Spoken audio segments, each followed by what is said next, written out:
My name is Gerald Anson. I'm 82 years old, a retired mechanical engineer, and I live alone in the outskirts of Tucson, Arizona. My house is small, single-story, the kind of place you might picture when someone says modest but well-kept, with a trimmed lawn and faded wind chimes clinking softly on the back porch. My wife, Marlene, passed away 6 months ago. People say that kind of thing gets easier with time, but they're either younger than grief or older than caring. For me, it hasn't gotten easier. It's gotten quieter, lonelier, sharper in the edges. The silence in the mornings is no longer just silence. It's absence, like the air is missing something essential. When I wake up, I don't reach for her anymore. That stopped about a month after the funeral.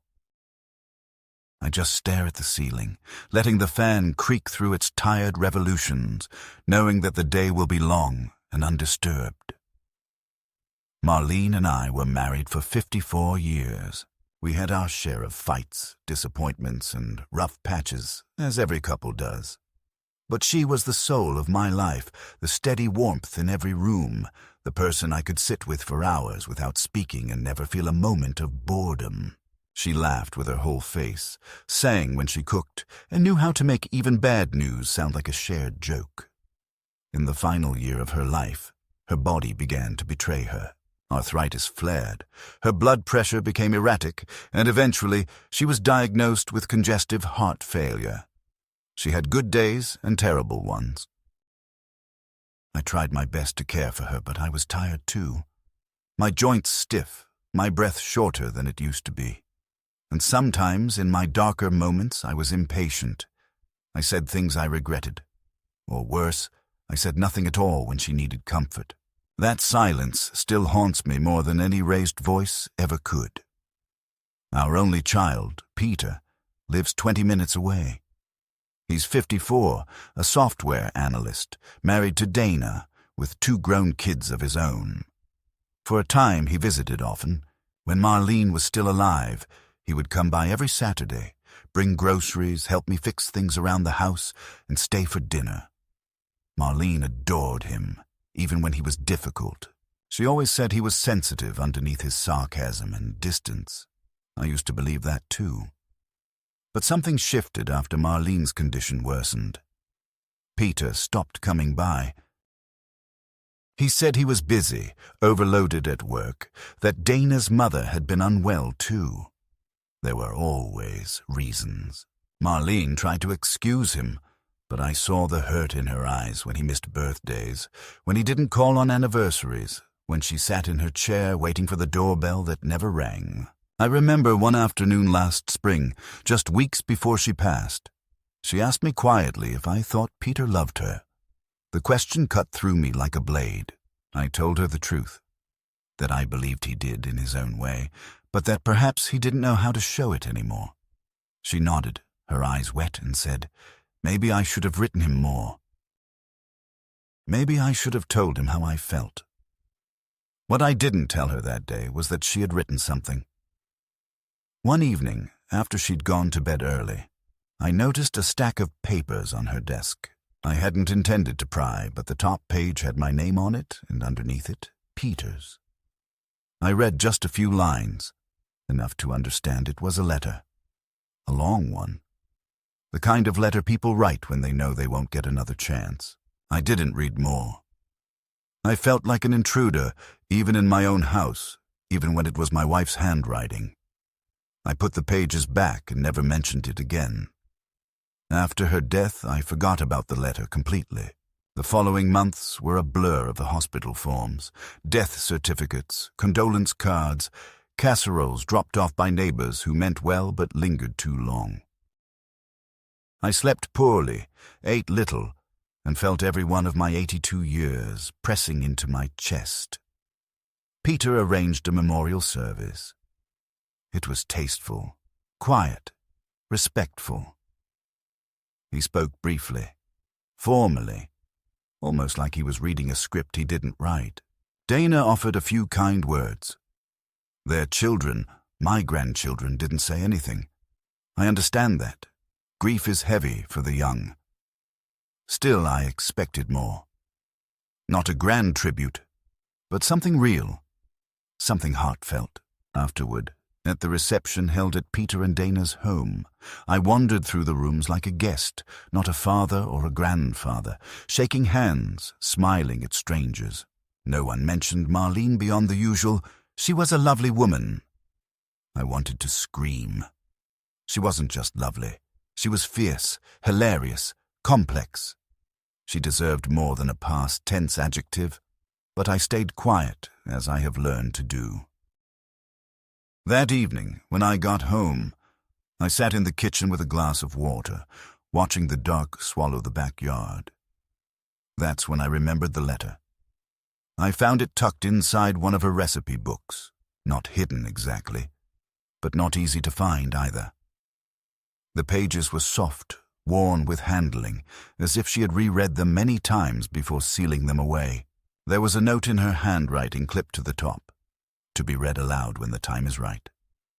Love, Marlene. The letter was addressed to both Peter and me. I held it for a long time before opening it. My hands were shaking, not out of fear, but reverence.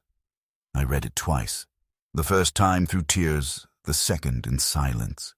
It was raw, loving, and painful.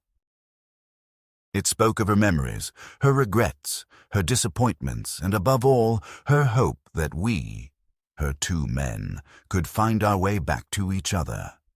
She wrote, "If you're reading this, it means I'm gone.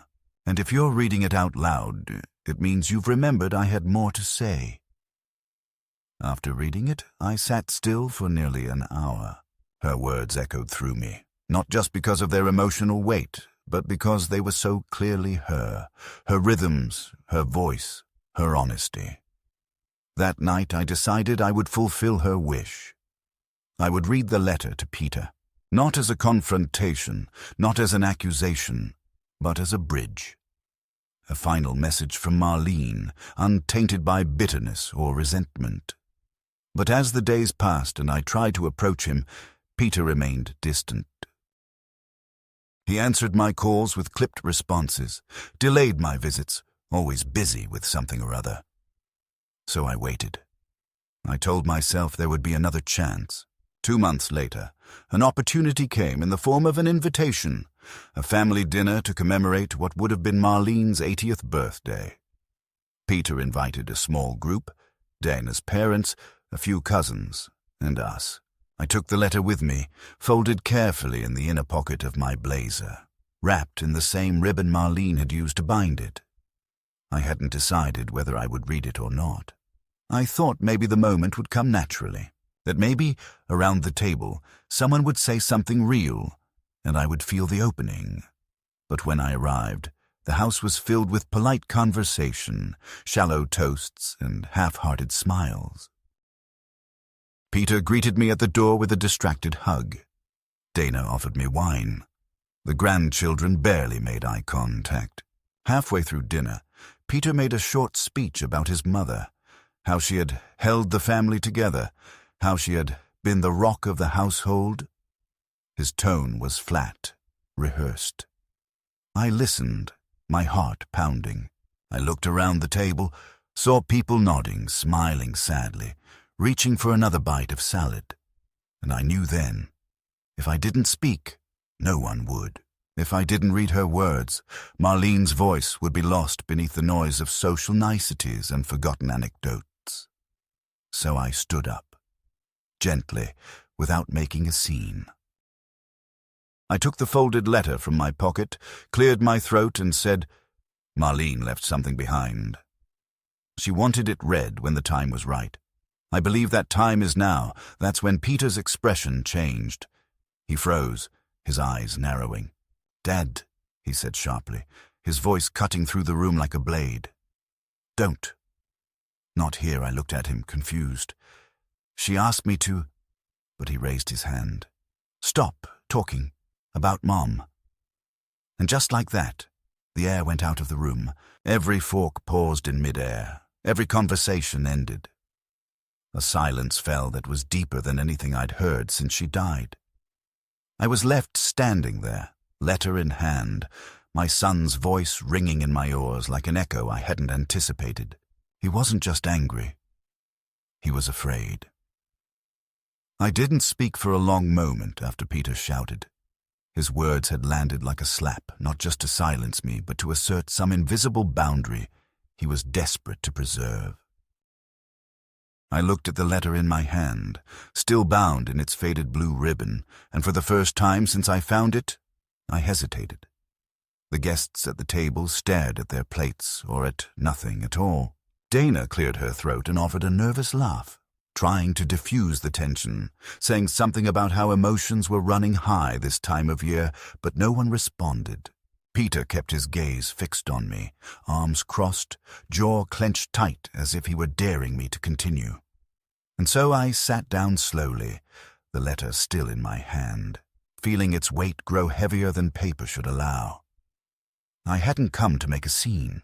I had come to honor Marlene's request. But now I realized that in doing so, I had inadvertently stirred something raw and unresolved in my son. Something I didn't yet understand. After dessert was served, Peter avoided eye contact with me, retreating to the kitchen under the pretense of helping Dana with the dishes. I remained at the table, my appetite gone, sipping lukewarm coffee and trying to ignore the whispered conversations that had erupted among the guests. Someone asked if I was okay, and I nodded, offering a smile that I knew looked as fake as it felt.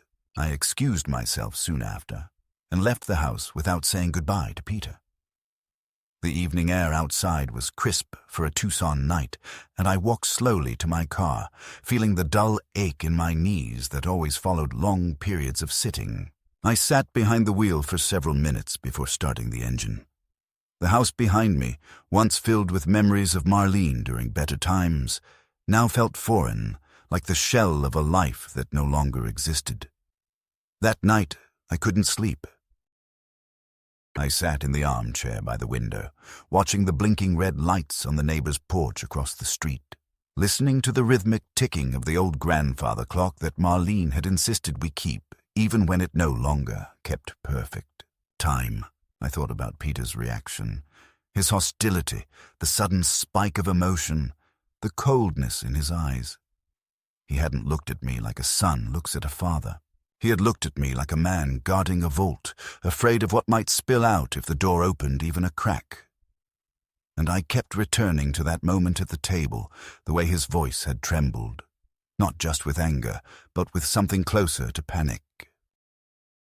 I rose at dawn, made a pot of coffee, and sat down with the letter again. I read it slowly this time, word by word, allowing each phrase to settle in the space between the walls. Marlene had written with a kind of unfiltered honesty I hadn't seen in years. She spoke not only of her love and her memories, but of her fears, the creeping sense of invisibility she had felt in her final years, the disappointment she carried toward Peter, the way she tried to forgive both him and herself for drifting apart. She wrote that she knew he was struggling with things he didn't speak of, that she had overheard fragments of his conversations when he thought she was asleep. She had heard him tell Dana once, in a voice filled with frustration, "Sometimes I think it would be easier if she were already gone." That sentence landed on me like a fist to the chest, not because I believed it. Peter was many things, but cruel wasn't one of them. But because Marlene had heard it and remembered it. And yet, she didn't write with bitterness. She wrote with sorrow, with longing, with forgiveness. She ended the letter with a plea. Please don't let silence define the rest of your lives. Speak to each other, not about me, but about you. I want to believe that after I'm gone, there will still be a family left between you two.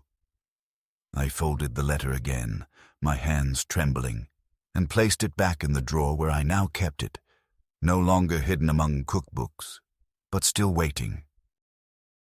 I couldn't ignore what had been exposed.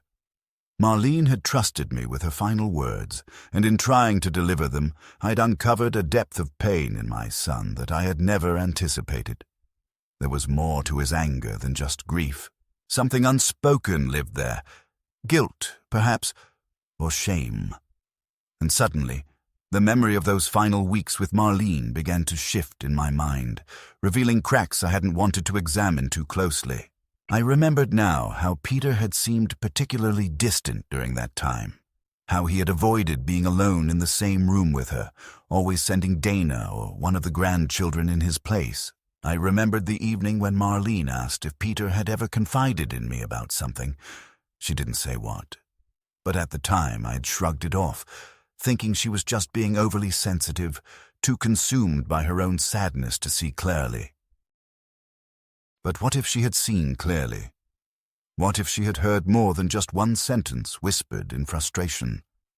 I began to dig, not out of spite, but out of a quiet, growing need to understand. I started with photographs.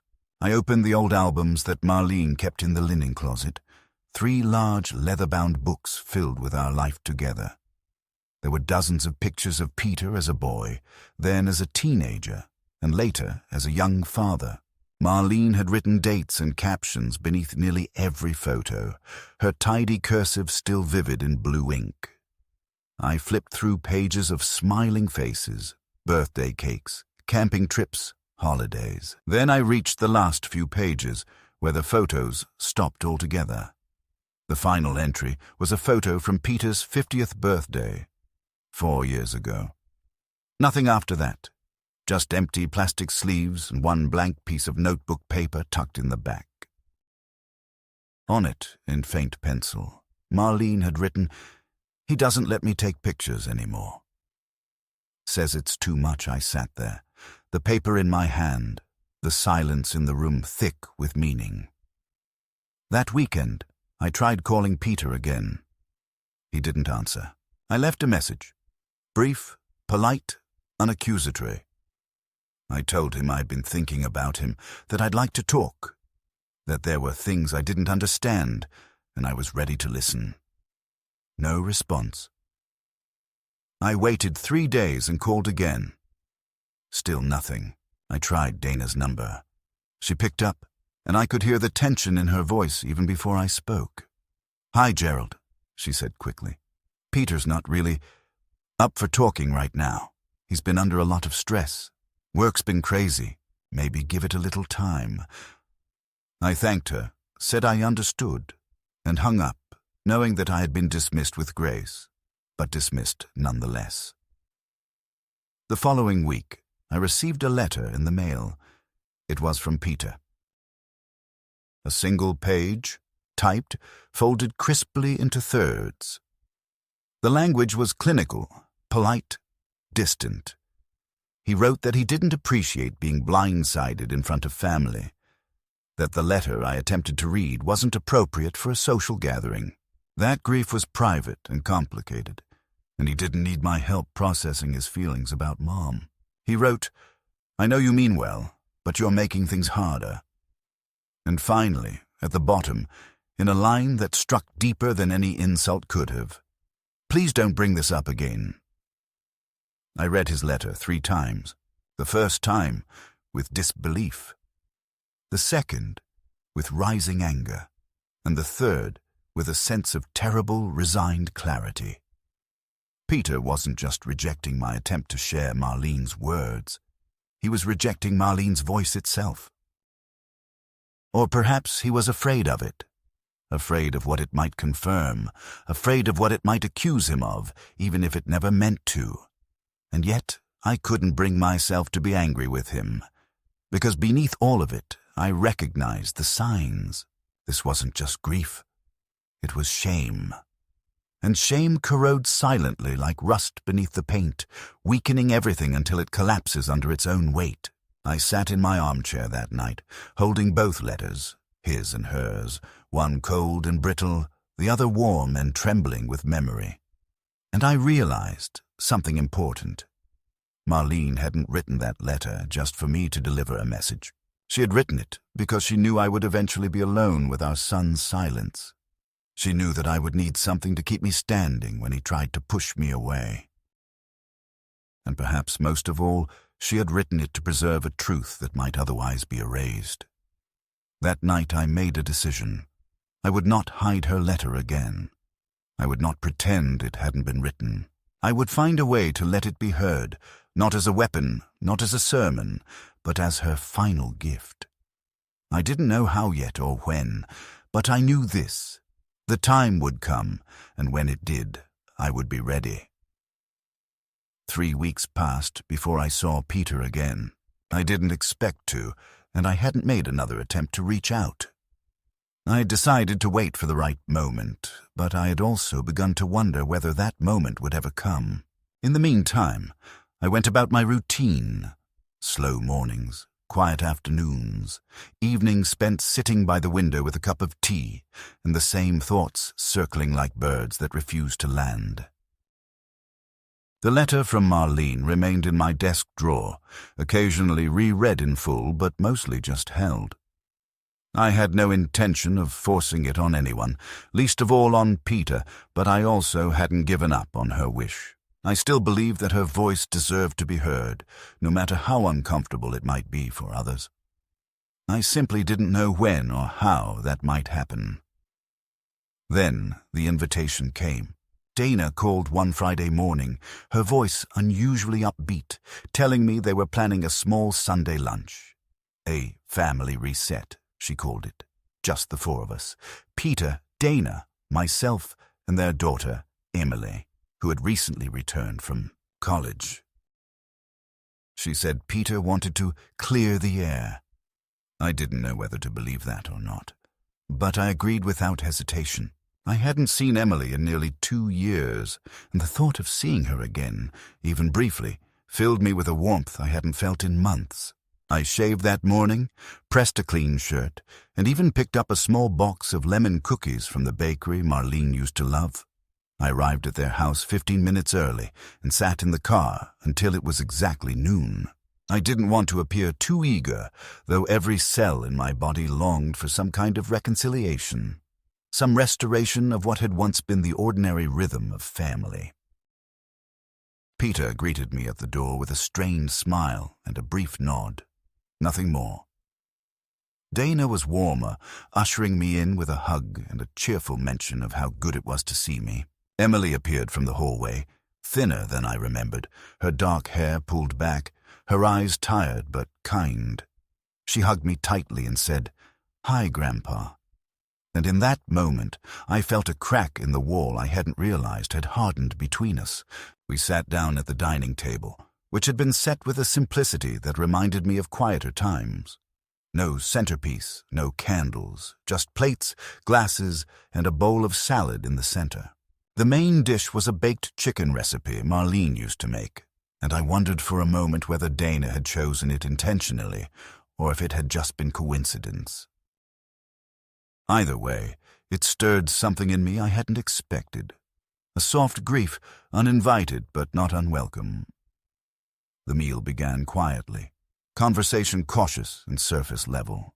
Emily spoke about her classes, Dana chimed in with stories about their new neighbors, and Peter remained mostly silent, answering questions with nods or single-sentence replies. I contributed where I could, careful not to step too far into any emotional territory. But beneath it all, I could feel the tension coiled like a spring in the middle of the table. It was in the pauses between topics, in Peter's eyes darting toward me and then away, in Dana's gentle attempts to smooth the silence. At one point, I asked Emily if she remembered the camping trip we all took to the White Mountains when she was 10. She smiled and nodded, saying she still had the photo of her sitting on my shoulders while Peter tried to cook hot dogs over the fire. "Mom says you were the only one who didn't get food poisoning that weekend," she added with a laugh, and for a moment we all chuckled. Even Peter smiled. It felt like a moment of thawing. That's when I made a mistake. It wasn't planned. I hadn't come with any agenda, and I hadn't brought the letter. But in that fragile space of semi-warmth, I let my guard down. I said, "Your mother would have loved this. She always said Sundays were her favorite because it meant family and comfort food." The words weren't accusatory or loaded, just a quiet observation spoken aloud. But Peter's expression shifted instantly. His face hardened, the smile vanished, and he set down his fork with a soft clink. The mood at the table changed in an instant. Dana looked at Peter, her eyes warning, pleading, but he ignored her. "Dad," he said, voice flat but firm. "I thought we talked about this." I turned to him, confused. "Talked about what?" He leaned back in his chair, crossing his arms. "You're doing it again.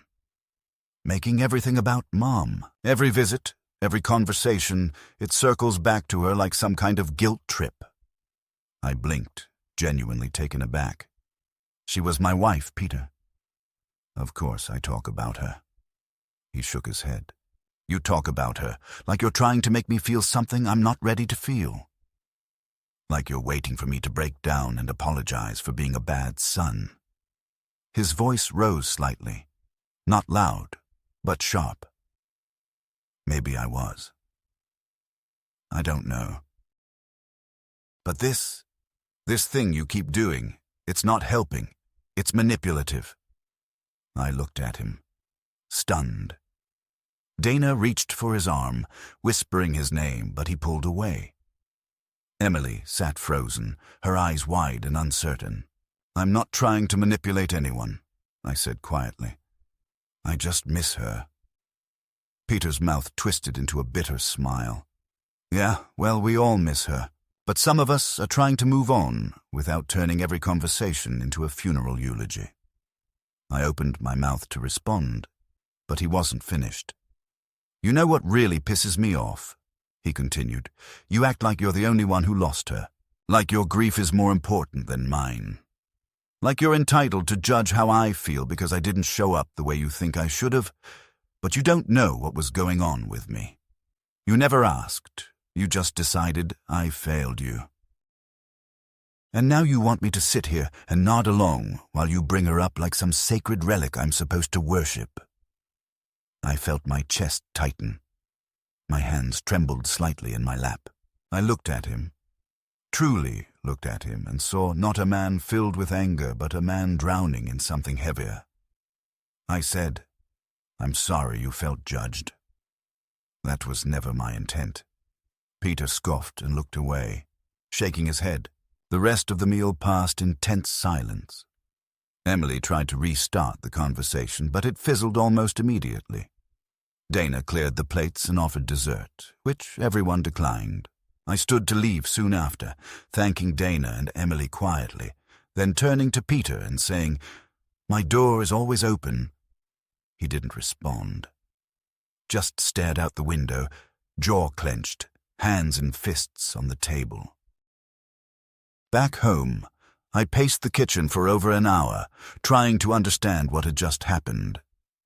I kept replaying his words, his expression, the cold fury behind them. It wasn't just about Marlene. It wasn't even about the letter. Something inside Peter was fractured, and whatever lived there was old, deep, and festering. I went to the drawer, pulled out Marlene's letter, and sat with it again. I imagined reading it aloud that afternoon and how much worse things might have gone. But I also felt something shift in me.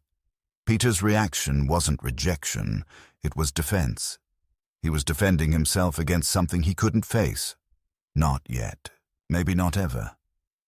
But what hurt most wasn't his anger. It was the realization that he didn't see me as someone to turn to anymore, not as a father, not as a companion in grief.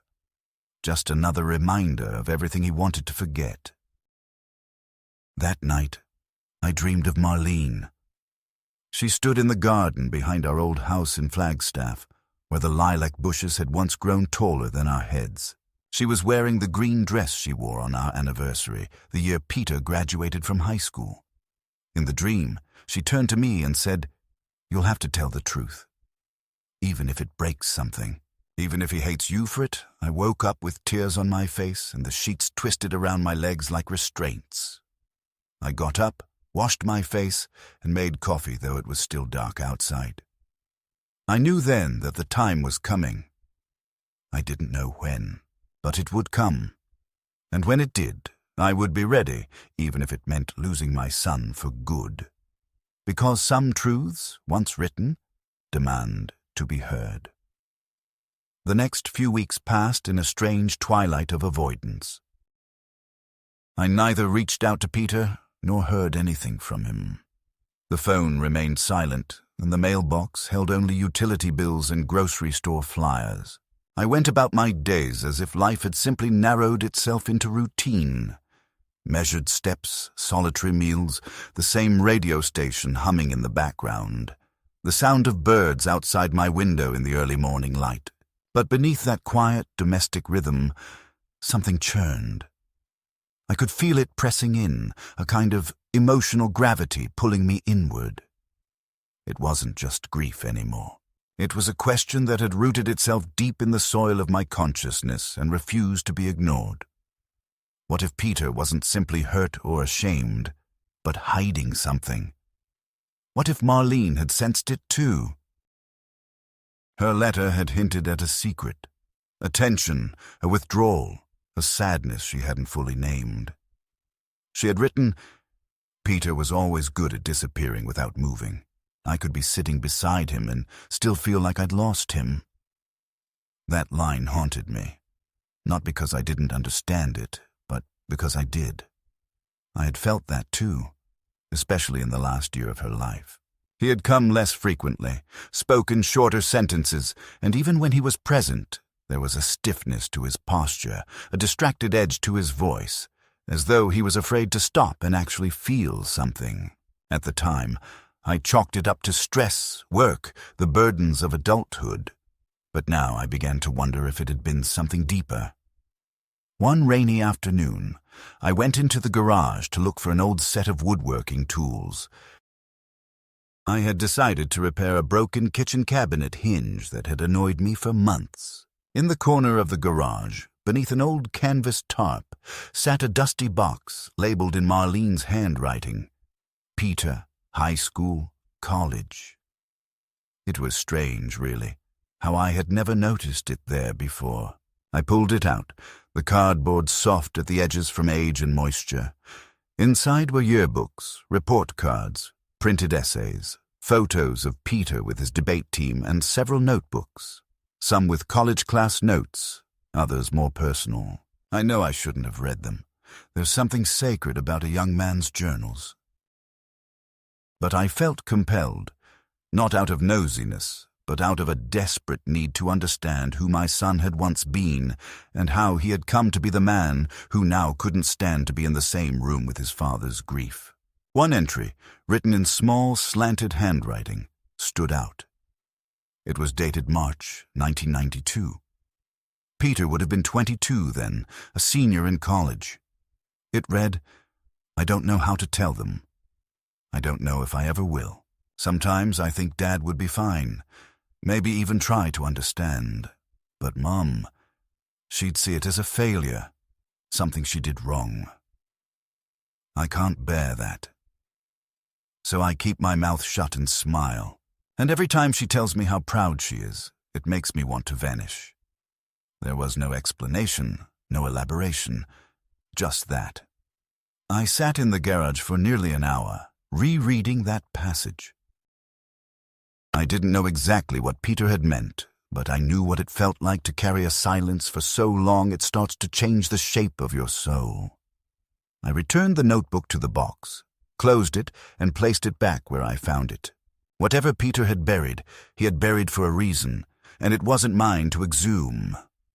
But it made me understand something vital. His anger wasn't about the letter. It was about being seen, truly seen, for the first time in years, and he hated it. The turning point came on a Saturday in late October, just as the desert light had begun to shift toward winter's gentler angle. Emily called and asked if she could stop by for a visit. She arrived that afternoon with 2 coffees and a bag of almond croissants, saying she needed a break from her mother's constant questions about graduate school. We sat in the sunroom, and for the first time in months, I laughed. She told me about her classes, a boy she was seeing, and a professor who insisted on using overhead projectors in the year 2025. Eventually, the conversation drifted to Peter, and I saw her expression shift, softening into something uncertain. She said, "He's been distant, even with me. He doesn't talk much about Grandma. I think he's scared." I asked her what he was scared of, and she paused before answering. "Of what he did. Or didn't do. I think he feels like he failed her. And you?" I looked at her for a long time before saying, "He didn't fail her. He just disappeared too soon."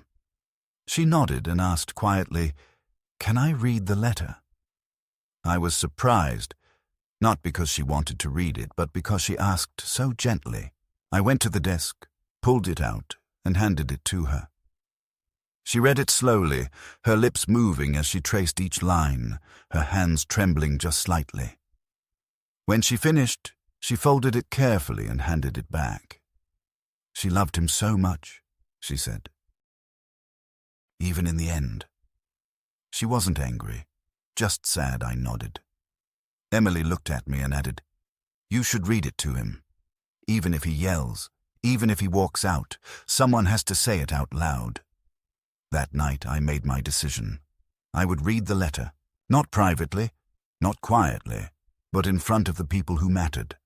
Not to shame Peter, but to honor Marlene. Not to resolve old grievances, but to release them, because silence had held this family hostage for too long. It was time for truth. Not the comfortable version we tell ourselves over holiday dinners, but the kind that shakes something loose in your ribs and forces you to breathe differently. The day I chose to read Marlene's letter was a Sunday, much like the ones she used to orchestrate with a kind of sacred routine. Early grocery runs, the smell of pot roast or lemon chicken drifting through the house, a table set not with elegance, but with warmth. I invited Peter, Dana, and Emily to my home under the pretext of a quiet meal, just the four of us, no expectations. I said I wanted to share a few memories, maybe look through some old photo albums together, a way to remember her not with mourning but with gratitude. Peter hesitated before agreeing. His voice clipped, but he said yes, and that alone felt like a crack in the door I had long thought sealed shut. I spent the morning preparing, choosing Marlene's favorite dishes, arranging photographs on the sideboard, pulling out a few records she used to play on lazy afternoons. I laid the letter on the table beside my chair, not hidden, not dramatic, simply present, as if it belonged there, as if she were still part of the room. They arrived just after 1. Emily greeted me with a quiet hug, her eyes already scanning the space, no doubt looking for signs of tension. Dana smiled in that measured way she had perfected over the years, polite but distant. Peter entered last, stiff-backed, holding a bottle of wine he didn't offer, simply placed it on the counter without comment. We sat at the table and ate in relative peace. The conversation mild, safe, confined to the mundane. Work, traffic, the weather's slow shift into cooler nights. I waited until the plates had been cleared. The coffee poured, and the edge of the afternoon had softened. I reached for the letter without fanfare, my fingers steady but cold. I said, "Before we move on, there's something Marlene asked me to share. She wrote this not long before she passed. She wanted us to hear it together." Peter looked up sharply, his jaw tightening, the muscle twitching near his temple. Dana froze, her cup halfway to her lips. Emily, sitting beside me, simply nodded. I unfolded the letter and began to read. Her words filled the room slowly, gently at first, as if they were air returning to lungs that had forgotten how to expand. She wrote about memories, of our first home, of Peter's birth, of the nights she would sit by his crib and sing even when he was too old to need lullabies. She wrote about her pride in him, about the man he had become, the sacrifices he had made for his own family. And then the letter turned, quietly but unmistakably, to sorrow. She wrote, "There were times in my final years when I felt like a shadow in my own house. I don't say this to hurt you, Peter, only to be honest. I missed you terribly, even when you were in the same room. I missed the boy who used to run through the hallway shouting questions about dinosaurs, who once cried when he saw me crying. Somewhere along the way, we stopped seeing each other. I never stopped loving you, but I ached for something real, a moment of connection I didn't have to beg for. As I read those words, I didn't look up. I couldn't. I could feel the room tightening around me, the silence stretching into something unbearable. She continued, I know you were carrying something I didn't understand. I heard you that night in the kitchen when you thought I was asleep. You said it would be easier if I were gone. I want you to know, I forgave you the moment I heard it.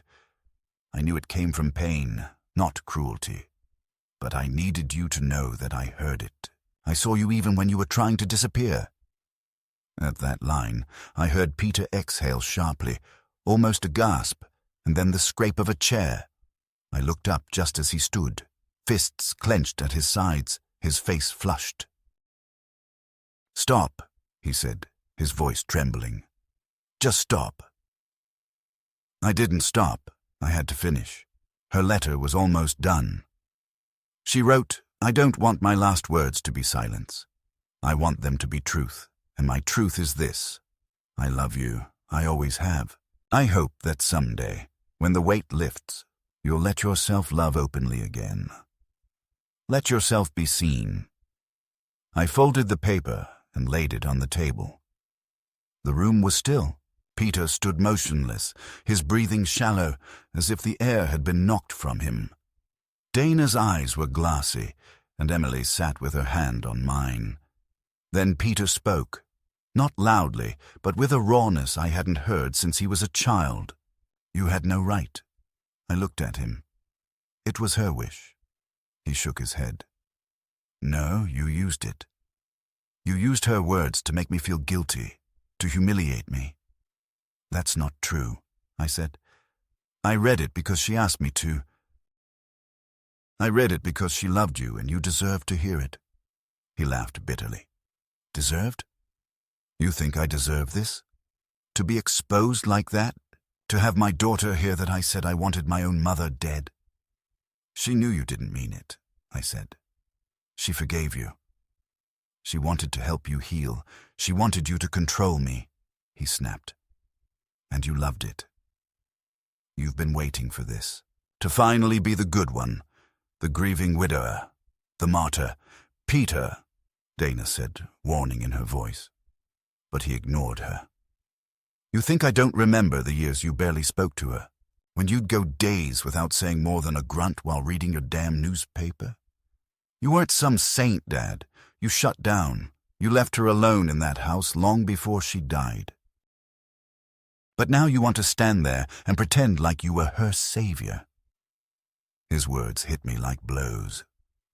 Not because they were entirely false, but because I had thought them myself in darker moments, when guilt crept in uninvited. I said quietly, I failed her too. I know that. That's why I kept the letter. That's why I waited so long to read it, because I knew it would hurt, but I also knew it might help. He sat back down slowly, like his legs had given out. His hands trembled. He didn't speak for a long time. Emily broke the silence. Dad, she said, her voice gentle but unwavering, I'm glad he read it. I needed to hear it. I didn't know how much she missed us. I didn't know how much we all drifted away. Peter didn't look at her. He stared at the table, then at me, and finally, quietly, asked, Do you have a copy? I nodded. It's yours if you want it. He reached out, took the folded pages, and held them for a moment before slipping them into his jacket pocket. No one said anything after that. Dana began clearing the table. Emily helped. Peter sat still. I stood and walked to the sink, suddenly exhausted, as if I had run a great distance without moving. They left not long after. Peter didn't hug me, didn't even say goodbye, but he took the letter with him. And that, I told myself, was something, a seed at least, planted in the wreckage of all that had been unspoken for too long. The days that followed were heavy with silence. It wasn't the kind of silence that felt like peace or resolution, but rather the silence that lingers after a storm has passed, when the air is thick with unspoken words and the weight of what was left unsaid. I didn't hear from Peter for several days after the dinner, and I didn't reach out to him either. It was as though we had both retreated into separate spaces, each of us holding on to the fragments of the conversation we had shared, trying to make sense of it in our own way. I went about my days as I had before. Early mornings spent with a cup of coffee and the radio playing softly in the background, afternoons filled with the quiet routine of household chores, evenings alone with my thoughts. But even in the silence, I knew something was shifting. I'd read the letter as Marlene had asked, and I'd done so with all the intention of fulfilling her final wish. But in doing so, I had unleashed something in Peter, something deep and painful, something that had been buried for far too long. And in that moment, I realized that reading the letter had only been the beginning. It wasn't enough just to hear the words. They had to be understood, they had to be processed, they had to be shared, not as a weapon, not as a confession, but as a bridge to something deeper. That evening, just as the sky was fading into twilight, the phone rang. I didn't recognize the number, but something in the pit of my stomach told me it was him. I picked up the receiver and said, "Hello?" There was a brief pause on the other end, followed by a hesitant voice. "Dad?" It was Peter. His voice sounded different, softer, quieter than usual. He wasn't angry. He wasn't yelling. And for the first time in a long time, I could hear the fatigue in his voice. I felt a strange twist in my chest, an unfamiliar combination of relief and dread. "Peter," I said, trying to steady my voice. "What is it? Are you all right?" There was another long pause before he answered, his words almost swallowed by the silence. I don't know how to say this, but I'm sorry. I should have said it sooner, and I know it doesn't change anything, but I'm sorry, Dad. I've been holding on to too much, and I don't know how to let it go." His apology, though long overdue, came as a shock. I had expected anger, perhaps a demand for answers, or even silence, but not this, not the vulnerability in his voice, the rawness that bled through every word. I was quiet for a moment, unsure of how to respond. Part of me wanted to reach out, to offer comfort, but the other part of me was still wary, still uncertain of where this conversation would lead. After all, this was the son who had closed himself off from me, who had distanced himself from Marlene in her final years. I wasn't sure if I could trust the apology, or if it was just another fleeting moment of guilt. "Peter," I said finally, my voice steady but filled with the weight of years. "It's been a long time coming, but I appreciate it. I appreciate that you're saying this now." I paused, searching for the right words. "But I need you to understand something. It's not about blaming you. It's about finding a way back to each other. I've been holding on to my own mistakes too, Peter, and maybe that's part of the problem. But we can't fix it if we don't start somewhere. We can't pretend that it's all gone or that it never happened. We can't just move on without acknowledging what's been broken." There was a long silence on the other end of the line, and I felt my heart pounding in my chest. Was he listening? Was he really hearing me? After what felt like an eternity, he spoke again, his voice quiet, but filled with a strange kind of acceptance. "I know, Dad. I know. I'm scared. I'm scared of facing it all, of facing you, of facing myself. I don't know how to be the son you want me to be." His words cut through me, raw and unguarded. He wasn't just apologizing for the past. He was apologizing for himself, for the man he had become, for the walls he had built between us. And in that moment, I understood.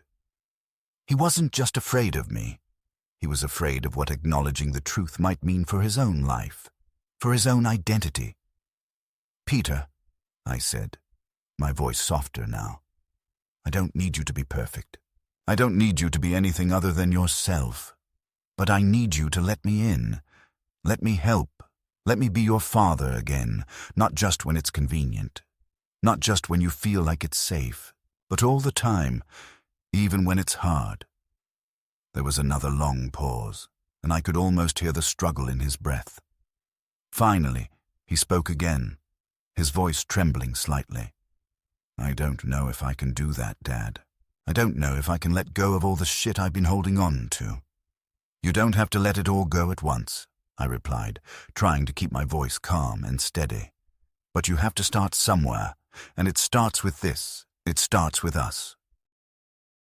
Talking, I could feel the shift in the air, as if something between us had finally cracked open, something long buried beneath layers of pride and fear. It wasn't easy. It wasn't a quick fix, but it was something real, something I hadn't felt from him in years, and it was enough. "I'll try," he said finally, his voice smaller now, almost resigned. "I'll try, Dad. I don't know if I can be who you want me to be, but I'll try. That's all I'm asking for," I said. And with that, the conversation ended. The line went quiet, and I sat there in the stillness of my living room, the phone pressed to my ear, feeling the weight of the words that had just passed between us. There was no grand resolution. No magical moment where everything was suddenly perfect. But there was something more important than that. There was the beginning of healing, the beginning of understanding. And in that moment, I realized that I had been waiting for this moment. Not for Peter to come to some grand epiphany, but for him to finally acknowledge the truth.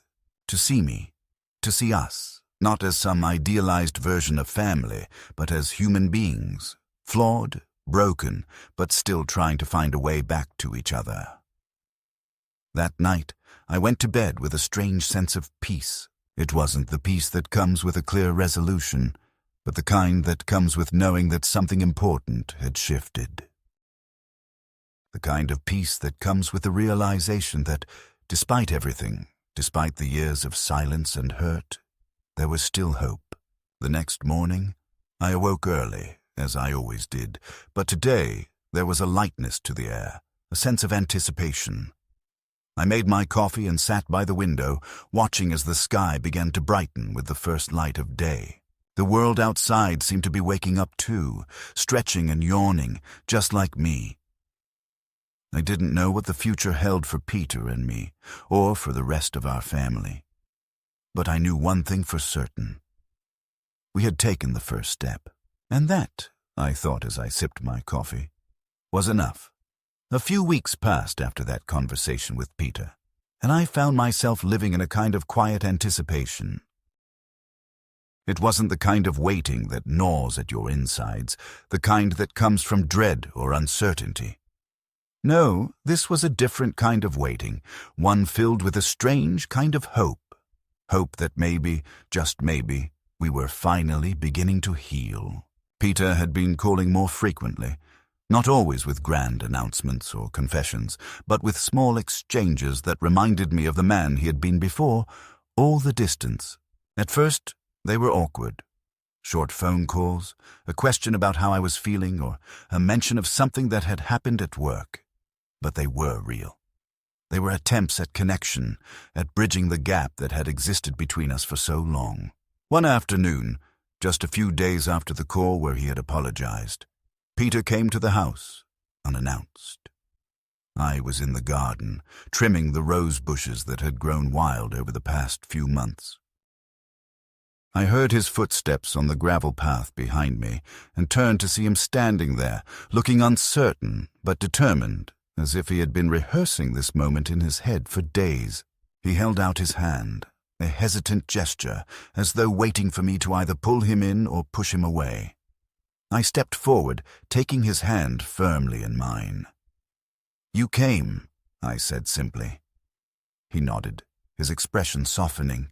I know I've been avoiding this. Avoiding you. And I'm sorry for that.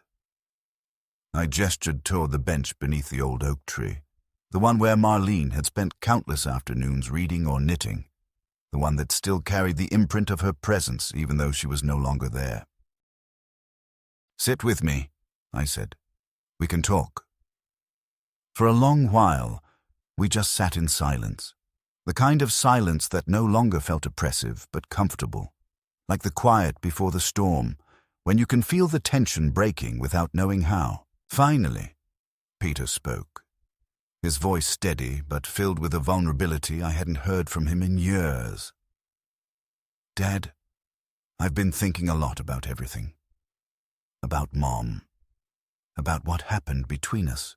I don't know if I can ever make up for the way I pulled away from her, from you, but I need you to know that I'm trying. I want to try." I felt a lump form in my throat.